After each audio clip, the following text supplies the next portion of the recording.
नमस्कार। 36 वर्षीय महिला, इनकी हस्तरेखाएं मेरे सामने हैं। इन पर किस प्रकार की गतिविधि चल रही है ये यहाँ पर मैं बताने वाला हूँ। उंगलियों में, पर्वतों में, रेखाओं में क्या क्या कहती हैं वर्तमान समय में, इसको मैं बोल रहा हूँ। सबसे पहले यहाँ पर आपकी छोटी उंगली कनिष्ठा के बारे में बात कर लेता हूँ। कनिष्ठा उंगली ज्ञान की उंगली पहुंची नहीं है सूर्य की उंगली के प्रथम पर्व तक। ये अच्छा गैप नहीं माना जाता। जब जब ये गैप आता है, बुद्धि से सही निर्णय लेने की शक्ति नहीं होती है। जीवन में उतार चढ़ाव का सामना घर की समस्याओं से हो, या नौकरी में समस्या हो, या आर्थिक समस्या हो, वो इनके जीवन में ज़्यादा आती है। संघर्ष इनके जीवन में बनता है।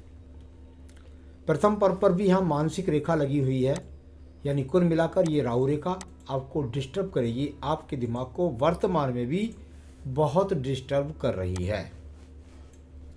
यहाँ सेकंड पर्व की बात करता हूँ।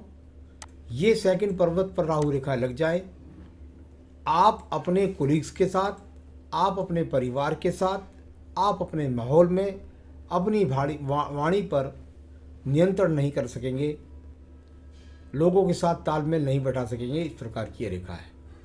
तीसरे पर्व पर भी राहु रेखाएं लग रही है। ये वो रेखाएं हैं कि धन के आगमन भले ही कितने बनाने का आप प्रयास करें, लेकिन मन के अंदर संतुष्टि नहीं है। आइए बात करते हैं आपकी सूर्य की उंगली के बारे में। सूर्य की उंगली में भी बहुत बड़ा यहाँ पर एक प्रकार से एक चाप का निशान है। राहु रेखाओं के प्रभाव काफ़ी कुछ हैं, यानी कि आपको क्रोध का रोग, बीपी का रोग, आँखों का रोग, अग्नि तत्वों से बचना, और साथ ही साथ क्रोध पर नियंत्रण। और अगर सेल्फ ड्राइविंग करती हो या सड़क पार करती हो तो बहुत ध्यान रखना चाहिए, यहाँ पर दिखाई देता है। सेकंड पर्वत पर जो रेखाएं लगी हैं, ये रेखाएं यदि आप कार्य क्षेत्र में काम करेंगे तो ये राहु रेखाएं आपको कार्य क्षेत्र में टिकने नहीं देती। यानी वाद विवाद, किसी की बात को ना सुनना या अपनी मनमानी करना, ऐसे बहुत सारी चीज़ें हैं। और राज्य सरकार से संबंधित कार्यों के लिए तो ये बहुत ज़्यादा सही नहीं मानी जाती। चाहे प्राइवेट सेक्टर हो, चाहे राज्य सरकार हो, वहाँ पर आपको तालमेल बैठाना बहुत कड़ा काम है। तीसरा पर्व यहाँ पर है, ये आपका सम्मान का पर्व है। आपको अपनी जिद पर ध्यान रखना होगा, वरना आपके घर के अंदर भी या आपके साथ वाले जो कोलीग्स हैं उनके साथ संबंध बनाने में आपको काफ़ी परेशानी पड़ जाएगी। अब मैं बात करता हूँ शनि की उंगली के प्रथम पर्व के बारे में। शनि की उंगली का प्रथम पर्व आपको बताता है आपके शरीर के अंदर कोई स्थायी रोग तो नहीं है। यहाँ पर भी राहु रेखाएं लग गई हैं। अगर मैं बात करता हूँ, देखिए मैंने पूरा हाथ आपका पहले से पहले देख लिया है, मुझे किसी प्रकार के दूसरे रोग की चिंता नहीं है। मुझे तो सिर्फ और सिर्फ अगर चिंता है तो वो ये है कि आप अपनी वाणी पर नियंत्रण नहीं कर सकते, ये रोग इस समय है। आप अपनी भाषा शैली पर नियंत्रण नहीं कर पा रही हैं, ये रोग है। आपका मानसिक टेंशन बहुत रहती है, जरा जरा सी बात आपको परेशान कर देती है, यही रोग वर्तमान में आपके ऊपर प्रभावी है। सेकंड पर्वत पर राहु रेखा लगी हुई हैं। आपने अपने जीवन में किसी भी चीज़ को उठाने के लिए कोई कर्ज ले रखा है, उस कर्ज को आप चुकाना चाहती हैं, या किसी को पैसा दे रखा है तो वो पैसे का अभी तक आपको वापसी नहीं मिली है, जैसे आपका मकान। तो कुल मिलाकर ये वो रेखा जब तक यहाँ रहती हैं तब तक आपको आपके मकान में पहुँचाने में या आपका जो संपत्ति है उसको आप अपने पास नहीं ले पाने में आप परेशानी का सामना कर रही हैं। तीसरा पर्व यहाँ पर परिवार को सही रूप से संचालन नहीं कर पा रही हैं। यहाँ पर भी राहु रेखा है, परिवार को संचालन सही तरीके से नहीं कर पा रही है। बृहस्पति की उंगली को अगर देखता हूँ तो यहाँ भी एक रेखा दिखाई दी है, यानी ये कभी कभी या तो मोटापे का रोग, या कभी कभी महिलाओं से संबंधित रोग, या कभी कभी देखने में आता है कि कोलेस्ट्रॉल, शुगर जैसे रोग को भी नियंत्रण दे देता है। तो थोड़ा इस बात पर भी आपको ध्यान करना होगा। यहाँ सेकंड पर्वत पर भी राहु रेखाएं हैं। जब इस प्रकार की राहु रेखाएं होती हैं तो जैसा मैं बोल रहा था कि भाई आपके जीवन के अंतर्गत ऐसा नहीं है, आप अपने आप से व्यथित हैं, अपने आप से परेशान हैं, जिसके कारण उसका प्रभाव सभी तरह आपका पड़ा हुआ है और वो आपके परिवार में आपके पति से भी, वो भले ही शांत किस्म के हों, लेकिन आपकी तरफ से किसी ना किसी प्रकार से भाषा शैली के प्रयोग पर आपको नियंत्रण रखना होगा, जिससे संबंध सही तरीके से चलते रहें। संतान सुख सहयोग के लिए बात करता हूँ तो वहाँ पर ठीक ठाक रेखाएं हैं। आइए बात करते हैं इसके बाद आपके पर्व की। अब मैं राइट हैंड लूँगा क्योंकि आपका 36 वर्ष एज है आपकी, तो मैं यहाँ पर फोकस देखता हूँ ज़्यादा। 36 वर्ष की आयु, और उस पर यदि बात करता हूँ पहले अंगूठे के बारे में, यहाँ पर भी एक माइनस रेखा लग रही है, यानी संसाधनों के लिए आकर्षण है, जबकि आपके पास अच्छा ज्ञान है।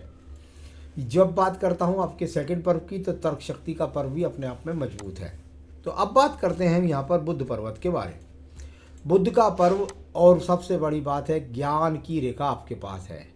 भाषा शैली के द्वारा, ज्ञान के द्वारा धन का आगमन प्राप्त करने की रेखा वर्तमान में है।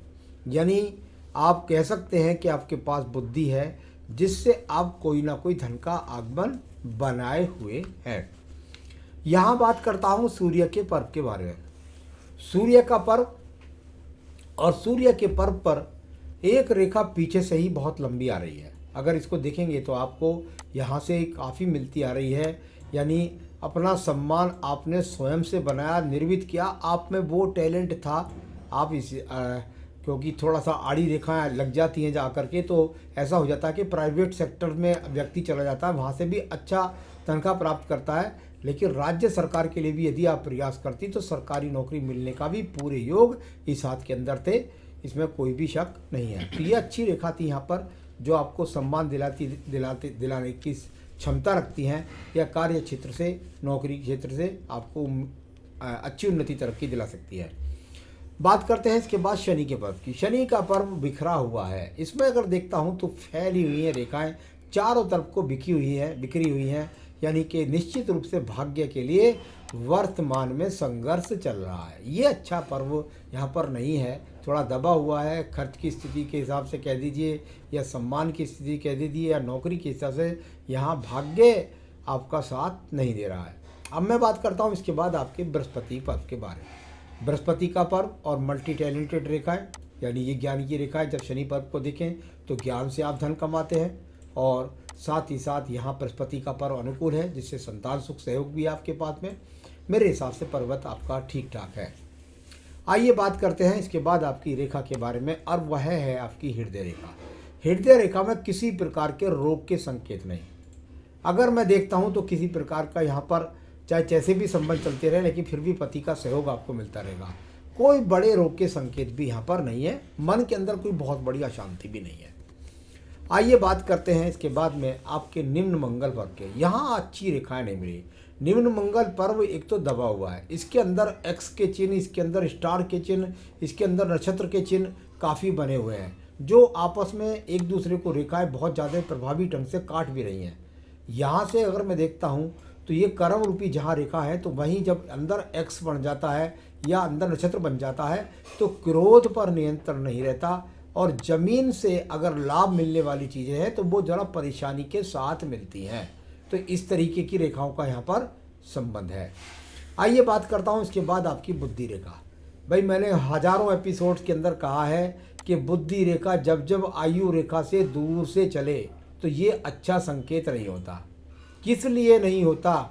क्योंकि ये वाणी का मुख खोलता है, और जब वाणी का मुख खोलता है तो ऐसा व्यक्ति दूसरों की बातों का अपने ऊपर प्रभावी नहीं होने देता, अपनी बात को हमेशा ऊपर रखता है, चाहे वो गलत हो कई बार, चाहे वो सही हो। हालांकि यहाँ से मंगल पर्व से निकल करके सूर्य पर्व से रेखा बनती है, तो ये मेहनत के द्वारा राज्य सरकार से लाभ उठाने के संकेत भी होता है। तो जहाँ बुद्धि की रेखा में इतना प्रभाव है, नीचे बुध पर्वत से भी संबंध है, तो वहीं भाषा शैली पर नियंत्रण के लिए फिर कल के, यानी पूरे हाथ में यदि लगातार देख रहा हूँ तो देखिए आपको अपने आप को थोड़ा सा क्रोध पर नियंत्रण करना पड़ेगा, अपनी भाषा शैली पर नियंत्रण करना पड़ेगा, जिससे आप अपने कार्य क्षेत्र को सही रूप से अपना सकें। अब बात करता हूँ मैं आपके द्वितीय मंगल पर्वत की। यहाँ कोई झगड़े झंझट कोर्ट कचहरी मुकदमा इस तरह के योग तो नहीं है। चंद्र पर्वत की अगर स्थिति नीचे की देखता हूँ तो यहाँ पर ये वो रेखाएं हैं जो बताती हैं आपके जीवन के अंदर ये जो खड़ी रेखाएं होती हैं इनका मतलब होता है कि आप ऊपर की तरफ देख रही हैं। शनि पर्व के लिए आप तरक्की के लिए तरक्की चाहती हैं, तरक्की के लिए मेहनत करते हैं। लेकिन जब जब ये आड़ी रेखाएं चंद्र पर्वत पर चलती हैं तो इनका मतलब होता है ये मानसिक चिंताएं देती है। एक ही रेखा है जिसमें अभी अगर ये अंदर घुस के शुक्र पर्व में प्रवेश कर जाएगी तो उस दिन आप विदेश की यात्रा कर आएंगे। ये एक वो रेखा है जो बताती है कि भाई मैं दूर स्थान विदेश यात्रा करना चाहती हूँ। तो ये इच्छा यहाँ पर आने लगी, धीरे धीरे रेखा बढ़ी और जाने के बाद ये शुक्र पर्वत में जिस दिन प्रवेश कर जाएगी उस दिन आप विदेश यात्रा भी कर आएंगे। तो ये योजना बना रही है। ये मैंने अधिकतर देखा है जब ये रेखा बन जाती है तो निश्चित रूप से आप पहुँच भी जाते हैं। आइए बात करते हैं इसके बाद आपकी बात बुध रेखाओं के बारे में। बुध रेखा, ये एक रेखा तो यहाँ से निकलती है, फिर ये दूसरी है, फिर ये तीसरी है और फिर ये चौथी है। कई बार मैंने देखा है, देखिए व्यवसाय के लिए तो ठीक है ही नहीं है, इसमें मैंने कई बार देखा जब जब ये रेखा इस तरह से परिवर्तन कराती है तो निश्चित रूप से केतु का इन्वॉल्वमेंट भी कहीं इसकी आसपास है। तो आपके जीवन में ये कई जॉब से निकाल सकती है आपको। एक जॉब पहले छोड़ दी हो, एक अब कर रही हूँ, फिर कभी या दोबारा से जॉब छोड़ दें, फिर दोबारा से जॉब करें, इस तरह का संकेत हो जाता है। लेकिन व्यवसाय के लिए ये रेखा ठीक नहीं है। आपकी भाग्य रेखा है जन्म स्थान से दूर स्थान से जुड़ करके और साथ जुड़ करके आप अपने भाग्य को लगातार चलाती ही चली जा रही हैं और ये रेखा लगातार चलती भी जा रही है। यानी कहीं ना कहीं कहीं से भी, क्योंकि सूर्य रेखा का भी इन्वॉल्वमेंट है, यानी यश और मान सम्मान की नौकरी के साथ आप लगातार अपने आप को चलाती रहेंगी। तो ये अच्छी भाग्य रेखा, इसको मैं खराब रेखा नहीं बोल सकता। मंगल रेखा की बात करता हूँ, ये बहुत अच्छी रेखा है आपके पास मंगल रेखा, जो आपको सभी मुसीबतों से निकालती है। इसके अंदर नक्षत्र बने हुए हैं, क्रोध पर आपको नियंत्रण रखना होगा। तो ये अच्छी रेखा आपके पास। यहाँ पर शुक्र पर्व की अगर संसाधन की बात करता हूँ, इसमें जाली पड़ी हुई है अभी काफ़ी, यानी संसाधन जैसे आप चाह रही हैं वैसे संसाधन वर्तमान में आपको नहीं मिल रहे हैं। आपकी आयु रेखा की बात करता हूँ, आयु रेखा में शुरू में देखिए दीप पड़ जाए, यानी ये ऐसा नहीं है कि यहाँ पर शुरू में दीप पड़ा, ये तो आयु का फैक्टर निकल चुका, जिससे आपको आज से पहले और भी ज़्यादा क्रोध आता होगा, बचपन में और ज़्यादा जिद्दी हो सकता होगा आप। लेकिन ये दो मुखी रेखा बाद में बन रही है जो जीवन के अंत में सब सुख साधनों को देती है। कुल मिलाकर मंगल रेखा इसके पीछे लगी हुई है जो आपको सुरक्षा कवच प्रदान करती है सारी मुसीबतों में। आयु रेखा लगभग बैठती है यहाँ पर 77-78 वर्ष। एक ये रेखा है यहाँ पर आयु रेखा में देखिएगा, इसके बाद ये दूसरी रेखा देखिएगा, ये लगभग जो पहली रेखा है ये बताती है कि आपका किस समय पर आपको मकान मिलने की संभावना है।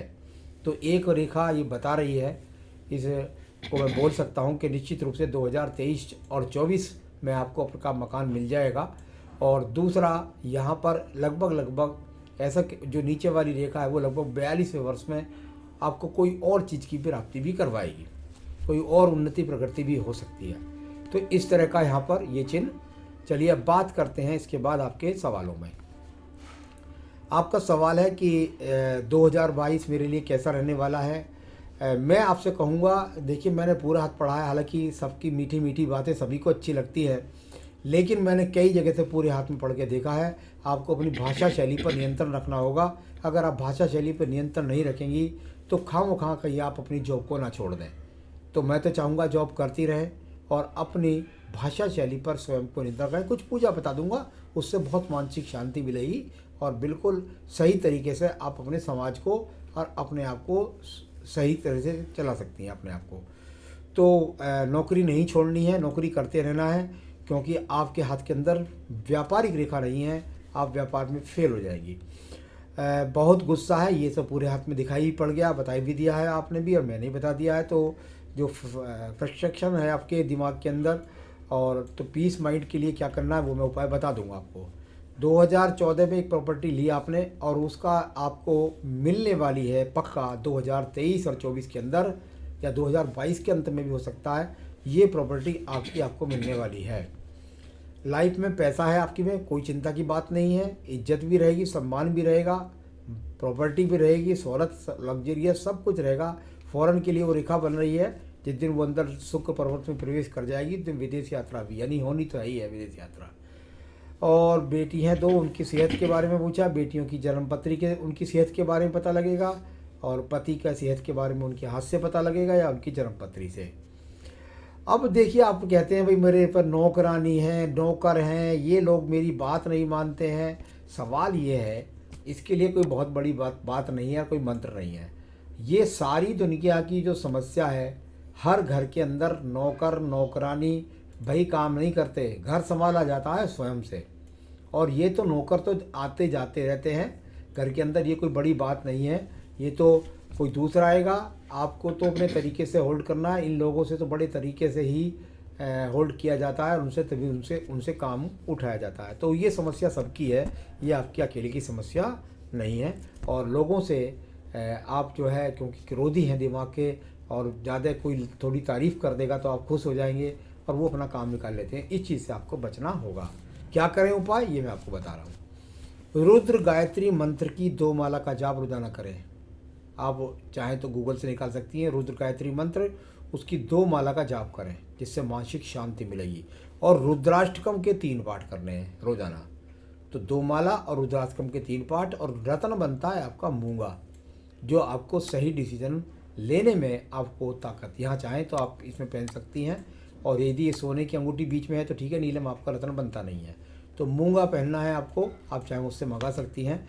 ये आपको कष्ट भी काटेगा और बुरे लोगों से भी बचाएगा, और साथ ही साथ सही निर्णय लेने की शक्ति भी प्रदान करेगा।